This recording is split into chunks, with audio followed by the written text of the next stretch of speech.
값비싼 스텐트 시술을 반복하는 심근경색증.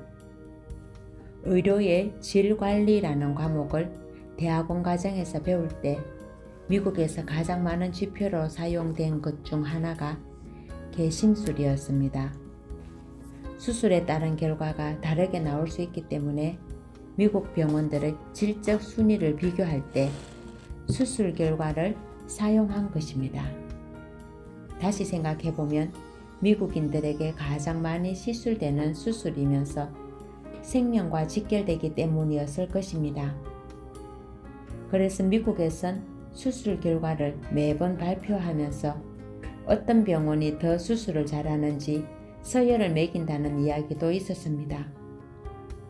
그러면 미국인들에게 왜 심장 근육이 썩는 심근경색증이 많이 생길까요? 그 나라 사람들의 유전적인 이유일까요? 분명 그렇지는 않을 것입니다. 아마 미국 사람들이 평소 먹는 식사에 원인이 있습니다. 앞에서도 미국인들의 설탕 섭취가 매우 많다고 말씀드렸습니다. 그것 때문에 비만이 더 심하고 젊은 나이에도 혈관이 막히는 심근경색증 환자가 많습니다. 체내에 지방이 많으면 혈관 내에도 지방이 쌓이면서 혈관이 막힙니다. 그런데 이런 질병이 최근 우리나라 사람들에게 늘어나고 있습니다. 특히 당뇨나 고혈압이 있는 분들에게 잘 나타나는데 모두 혈관에 노폐물이 쌓이면서 생기는 것이기 때문입니다.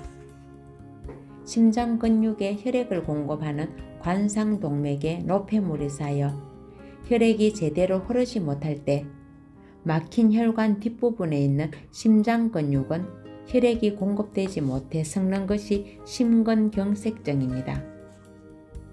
이렇게 관상동맥이 막히는 이유는 혈액이 맑지 못하고 탁해지면서 혈액 속의 노폐물들이 혈관벽에 쌓여 혈관을 막기 때문입니다.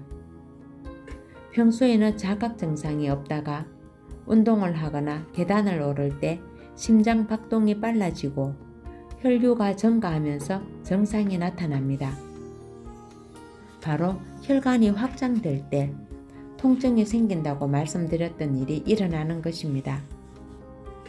이런 증상을 협심증이라고 부르는데 가슴이 찢어지는 듯한 통증과 함께 숨을 쉬기가 어렵고 심지어 등 쪽으로 통증이 일어나기도 합니다. 이런 증상이 생기는 이유는 애초에 혈액이 맑지 못해서입니다. 그런데 이런 증상으로 병원에 가면 심혈관 조영술을 해서 어느 부위에 관상동맥이 막혀 있는지를 알아내려고 노력합니다. 그리고 막혀 있는 부위를 찾아내면 그 위에 스텐트라는 혈관을 확장시켜주는 거물망을 넣게 됩니다. 하지만 이런 시술은 근본적인 치료 방법이 되지 못하므로 문제가 됩니다. 심혈관 조영술로 막혀있는 관상동맥을 다 찾을 수 없을 뿐더러 설령 막힌 곳을 찾았다 해도 그곳에 전부 스텐트를 삽입할 수 있는 것이 아닙니다. 또 삽입에 성공했다 하더라도 관상동맥이 막힌 이유는 혈액이 탁해져 생긴 일이므로 그 문제가 해결되지 않으면 조만간 다시 막히게 되는 것입니다. 때문에 스텐트 시술을 받은 사람들은 또다시 시술을 받으면서 한 주먹의 약을 평생 먹게 되는 것입니다. 이런 이유로 일부 흉부외과 의사들은 간단하지만 반복적으로 해야 하는 단점이 있는 스텐트 시술보다는 혈관 이식을 통해 먼저 조치하고 마지막 방법으로 스텐트 시술을 해야 한다고 주장하기도 합니다. 그것은 스텐트가 근본적인 치료가 되지 않음을 스스로 인정하는 것이라고 생각됩니다. 근본적으로 환자가 건강해질 수 있는 방법을 알려주는 것이 아니라 앞으로도 계속 나빠질 수 있다는 걸 뻔히 알면서도 당장 증상을 없애주는 시술만 고집한다는 것은 앞뒤가 맞지 않습니다. 나이 들면서 잘못된 식생활로 인해 혈관이 막힌다면 이제부터라도 습관을 바꾸려고 노력해야 합니다. 자신이 무엇을 잘못해서 이런 증상이 생겼는지 고민하지 않고 무조건 대형 병원에 가면 해결될 수 있다는 생각은 버려야 합니다. 그래야 건강해질 수 있습니다. 저희 병원에도 심근경색으로 진단받고 한 주먹의 약을 먹으면서 찾아오는 분들이 많습니다. 그 중에는 놀랍게도 30, 40대의 젊은 층도 있는데 대부분 한두 번의 시술을 하고 옵니다. 또 수많은 종류의 약을 복용하고 있습니다. 그런데 이런 약을 먹으면서 힘이 나고 활동적으로 사회생활을 하고 있느냐 하면 그렇지 못하다는 데 문제가 있습니다. 심근경색증에 먹는 약은 대부분 혈압을 떨어뜨려주는 약과 혈관 확장제와 혈전용해제로 알려진 아스피린 같은 약들입니다. 그런데 이런 약물은 혈관이 막히는 것을 지연시켜 줄지 모르지만 정작 혈액순환을 방해하기 때문에 약을 먹으면서 힘들어지는 것입니다. 관상동맥을 비롯하여 뇌 혈관 등이 막히는 이유는 혈액이 맑지 못해서입니다. 따라서 혈액을 맑게 해주는 방법만 알면 간단한 것입니다. 혈액은 내가 먹은 음식으로 만들어지는 것이므로 식습관을 바꾸고 건강한 생활 습관을 가지려고 노력하면 막힌 혈관도 뚫릴 것이고 또 다른 곳이 막히는 사태를 예방할 수 있습니다. 이런 일들은 세상에 나와 있는 어떤 물질로도 가능하지 않습니다. 오직 스스로 해야 할 일입니다. 하루 종일 멍한 상태의 정신분열증. 저희 병원에서 난치성 질환들이 좋아진다는 소문을 듣고 어머니와 20대 초반의 아들이 방문했습니다. 아들은 3년 전에 정신분열증 진단을 받아 약을 먹고 있다고 했습니다. 그런데 약을 먹으면서부터 바깥 활동을 하지 못하고 집안에서만 생활하고 있다고 했습니다. 모자는 병을 치료하기 위해 안 돌아다니는 곳이 없을 정도로 여기저기 다녀보았다고 했습니다. 병든 아들을 데리고 온 어머니의 마음이 어떨지 생각하니 안타까웠습니다. 증상이 처음 생긴 것은 외국에 봉사활동을 갔어였습니다. 봉사단체에서는 환청이 들리면서 혼자 이야기하는 환자에게 귀신이 들린 것이라며 귀신을 쫓는 기도 집회를 몇 차례 했다고 합니다. 옛날부터 정신에 문제가 생기면 이렇게 귀신 들린 것으로 여기는 경우가 많았던 것은 사실입니다. 그리고 아직까지 현대의학에서 정신에 대한 분야는 미개척 분야인 탓에 알 수 없는 것이 많아 증명하기 어려운 것도 이런 생각에 일조하고 있습니다. 그러나 우리 몸은 육체와 함께 정신으로 이루어져 있습니다. 이 두 가지가 따로 떨어져 있지 않다는 사실에 비추어 보면 정신적인 병 역시 분명한 원인이 있으리라 생각합니다. 정신분열증이 잘 생기는 연령은 10대 후반에서 20대 초반으로 보고 있습니다. 그 이유는 압박감이 심한 학창시절과 사회에 진출하는 시기에 겪는 스트레스가 원인이 아닐까 생각됩니다. 그러나 생각해보면 누구나 이 시기에는 스트레스를 심하게 받습니다. 그런데 왜 유독 병이 생기는 사람은 따로 있는 것일까요? 그것은 평소의 생활 습관에서 비롯되는 듯 싶습니다. 즉, 병이 생기는 사람에게서 이전의 습관, 특히 무엇을 먹어왔는지 살펴보면 이해할 수 있습니다. 그리고 어떤 음식을 누구와 어떻게 먹느냐 하는 것은 그 사람을 둘러싼 심리, 사회적인 환경과 관계의 결정물이기도 합니다. 진료실을 찾았던 젊은 청년 또한 부모님이 바쁘게 일하시느라 학교 다녀오면 집에서 본인이 식사를 해결하곤 했다고 합니다. 아이들이 혼자 챙겨 먹는 식사가 어떠할지는 쉽게 예상할 수 있습니다.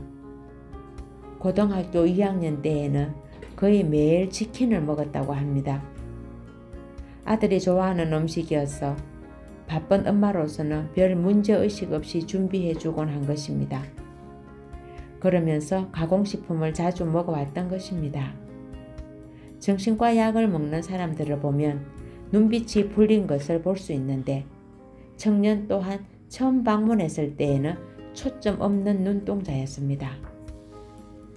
청년에게 소금을 먹는 것이 중요하다는 설명을 하고 진료실 책상 위에 놓여있는 소금을 조금 집어 입에 넣도록 했습니다.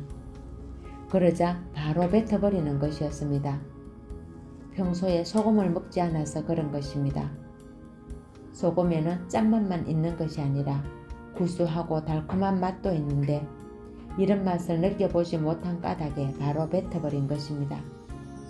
그만큼 잘못된 식사를 해왔다는 증거이겠지요. 청년에게 올바른 식습관을 알려주면서 청년의 어머니에게 도와줄 것을 부탁했습니다. 식습관을 바꾸면서 조금씩 약을 끊어갔습니다. 한 번, 두 번 병원에 오면서 몸이 변하는 것을 볼 수 있었는데 비만이었던 몸도 20대 초반의 몸으로 바뀌고 몸무게도 79kg에서 70kg 초반으로 줄었습니다. 그리고 눈빛이 차츰 살아나는 것을 느낄 수 있었습니다. 2달가량 지나자 모든 약을 끊고 집 밖으로 나가서 학원 수강 신청도 하고 악기도 배우는 등 사회활동을 시작했습니다. 만약 청년이 병원에서 주는 약만 계속 먹으면서 집안에 있었다면 그의 인생은 어떻게 되었을까요? 생각만 해도 끔찍한 일입니다. 그런데 우리 사회에는 이런 정신질환자들이 많습니다. 정신적인 문제는 정신만의 문제가 아닙니다. 더군다나 귀신 들려서 생기는 질병도 아닙니다. 우리가 매일 먹고 힘을 내는 과정에 문제가 생기면 되뇌 활동에도 문제가 생기면서 일어나는 것일 뿐입니다. 그런데 우리 몸에서 조직 곳곳에 정상적인 활동을 할 수 있게 만들어주는 것이 바로 혈액입니다. 정신적인 문제가 생긴 사람들의 혈액을 들여다보면 특이하게도 혈액 내 노폐물인 호모시스테인이라는 물질의 수치가 비정상적으로 높고 콜레스테롤과 중성지방이 높은 모습을 보여주고 있습니다. 우리의 몸과 마음은 따로 떨어져 있는 것이 아니라 혈액으로 이어져 있습니다. 그래서 평소 먹는 음식이 어떠냐에 따라 성격도 달라지는 것입니다. 저희 병원에는 정신분열 같은 심각한 정신질환을 가진 분들이 많이 오지 않지만 상담하면서 놀란 적이 있습니다. 환자들의 공통점이 가족의 사랑이 담겨있고 생명력이 살아있는 식사가 아니라 가공식품이 주를 이루고 과다한 설탕과 육류를 섭취한다는 점 때문입니다. 30대 초반의 심한 분열증 환자와 20대의 심한 우울증을 앓았던 환자는 모두 어릴 적 부모님이 동네 슈퍼마켓을 해서 수시로 과자나 아이스크림 같은 것을 먹을 수 있어서 친구들의 부러움의 대상이었다고 합니다. 20대 초반의 또 다른 분열증 환자 역시 작은 피자집을 운영하는 부모님과 생활하다 보니 아침은 거르고 학교 매점에서 끼니를 해결하거나 방과 후에는 가게에서 피자나 배달 음식을 먹는 경우가 많았습니다. 이렇게 장기간 식사를 한다면 누구도 정신적으로 건강할 수 없을 것은 자명한 이치입니다. 정신적인 문제로 온 것은 아니지만 간 수치가 항상 높아서 걱정하던 50대의 남자분은 먹는 음식이 바뀌면서 자신의 성격도 변했다고 하더군요. 이분은 어려운 환경에서도 본인의 피나는 노력으로 사회적으로 아주 높은 지위에 오른 분이었습니다. 공직자로서 힘든 일을 하다 보니 늘 긴장된 삶을 살아왔고 집에서의 편안한 식사도 드물 정도로 바쁜 일상을 살아왔습니다. 하지만 그 같은 어려운 여건에서도 밥만큼은 현미 도시락을 철저히 사가지고 다니며 식습관을 바꿨습니다. 그러자 만성적으로 골칫거리였던 간 수치도 떨어지고 체중이 빠지고 힘이 나면서 피곤함도 사라졌습니다. 그와 함께 성격도 유순해지는 것 같다고 했습니다. 전 같았으면 화를 냈을 일도 여유있게 일 처리를 하게 되었다는 것입니다. 맞습니다. 불같은 성격과 조급한 성격 또한 어떤 식사를 하느냐에 달려 있습니다. 올바른 식사를 통해 몸과 마음이 다 같이 건강한 상태로 만들 수 있는 것입니다. 약을 먹어도 온몸이 굳어가는 파킨슨병. 파킨슨병은 대뇌에서 우리 몸의 근육들을 움직일 수 있는 도파민이라는 신경전달 물질이 제대로 분비되지 않아 생기는 병으로 알려져 있습니다. 대뇌의 흑질이라 불리는 곳의 세포가 노화되어 생기는 질환인데 손을 떨기 시작하면서 관절 움직임이 어색해지고 점차 몸이 굳어가는 증상을 보입니다. 저 또한 할머니께서 오랫동안 파킨슨병으로 누워 계셨기 때문에 병이 진행되는 과정을 잘 알고 있습니다. 당시에는 의과대학을 다닐 때였기 때문에 제가 아는 지식으로는 아무것도 해드릴 수 없어 답답하고 참담한 마음이었습니다. 처음에는 앉거나 서 있을 때 한쪽 손을 많이 떠셨는데 그 이후 점차 다리에 힘이 없어지면서 결국 자리에 누워 5년여를 보내다가 돌아가셨습니다. 그 당시에는 왜 손을 떠는지, 왜 다리에 힘이 빠지는지 알지 못했지만 지금은 파킨슨병을 가진 환자들을 보면 어떤 이유에서 생긴 것인지 알게 되었습니다. 우리는 건강한 상태에서도 손이 떨리는 경험을 할 수 있습니다. 그게 언제일까요? 추운 겨울날 밖에 오래 서 있으면 몸이 떨리면서 손도 떨린 경험이 있을 것입니다.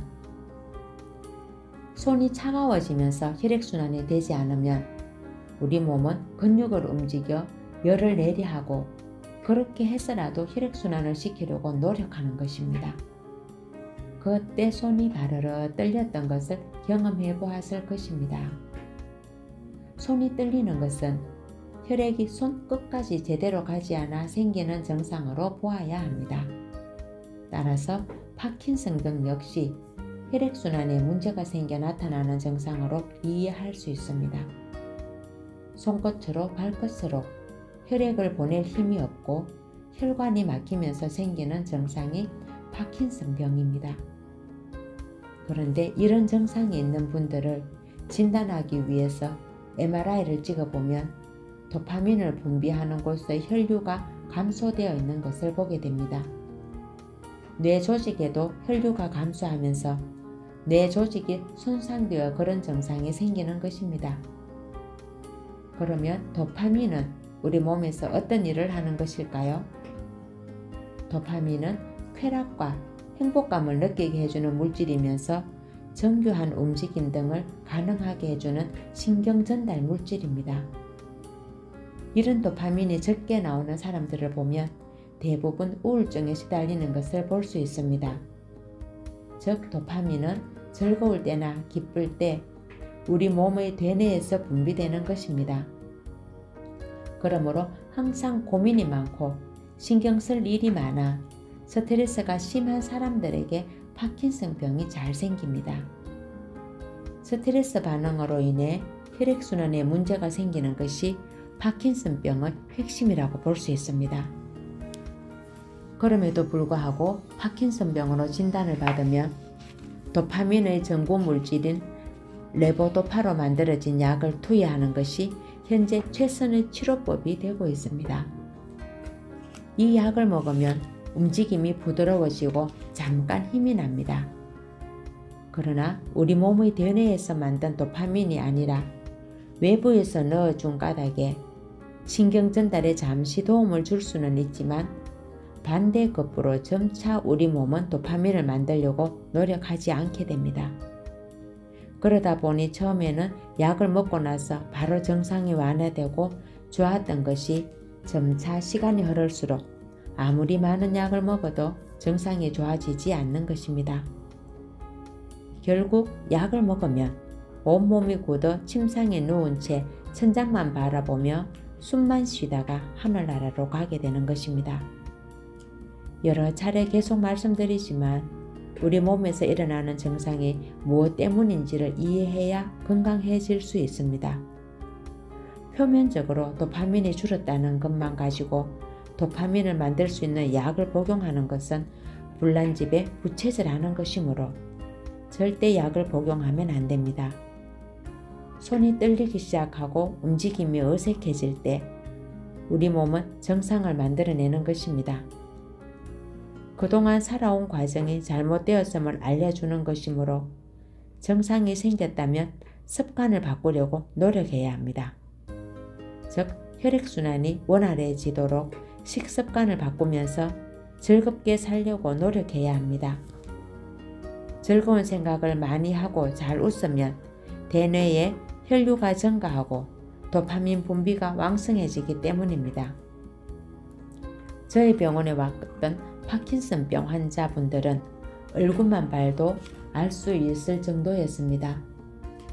무표정한 얼굴에 잔뜩 짜증이 나 있었습니다.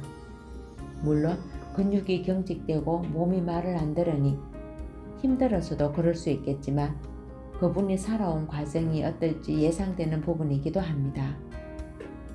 이런 분들에게도 병이 생기는 이유가 무엇인지 설명한 뒤 식습관을 바꾸고 생각을 바꾸어 나가길 주문합니다. 제가 파킨슨병 환자에게 권유하는 운동 중 하나가 춤입니다. 음악에 맞추어 춤을 추면 신나고 즐거워지기 때문입니다. 그리고 시간을 갖고 지켜보면 얼굴 표정이 달라지는 것을 볼 수 있습니다. 몸에서 힘이 나니 지팡이를 내던지고 혼자 걷는 모습을 보기도 합니다. 이런 환자분들을 보면서 의과대학 재학 중에 돌아가신 외할머니가 떠오릅니다.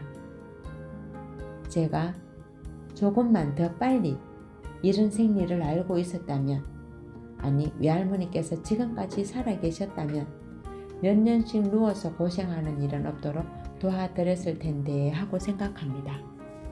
감사합니다.